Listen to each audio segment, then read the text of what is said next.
من خونه رو فروختم. از کارم هم استفاده دادم. میخوام خودم کار را بندازم. باید خیلی براش زحمت بکشم. اوایلش باید خیلی کار کنم.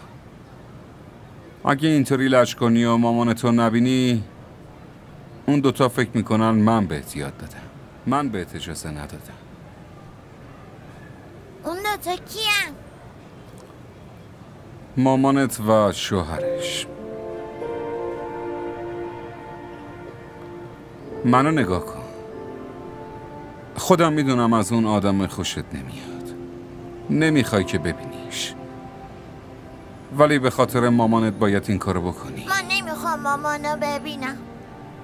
الکی داری لج میکنی روحا. اونا آدمای گنده این خیلی پول دارن. اگه برن دادگاه چی ها؟ تو دادگاه چی کار میکنم بابا؟ هیچی. من رفتم پیش یه وکیل. باهاش حرف زدم. میدونی چی گفت؟ میگه که نمیتونیم با اونا در بیافتیم. من ازشون میباسم. شما ازشون میترسی؟ من نمیترسم. اگه باهاشون رو بروشم میگم تو یه مرد کثیفی.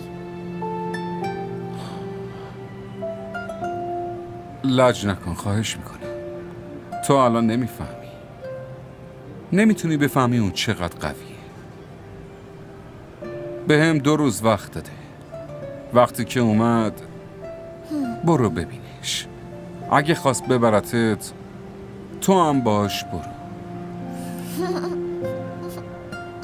برای چی میخندی؟ شما بابا این قوی من نیستی. شما نقطه ضعفمی. کلاسم داره شروع میشه. بغلم کن. دوست دارم بابا. شما هرچی که بگی من همون کارو میکنم.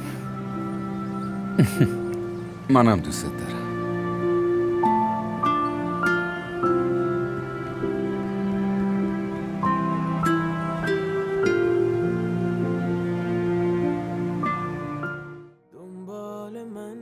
همراه ما باشید و فراموش نکنید که سابسکرایب کنید تا بهترین سریال ها را با دوبله فارسی از تلویزیون دیدی تیوی تماشا کنید.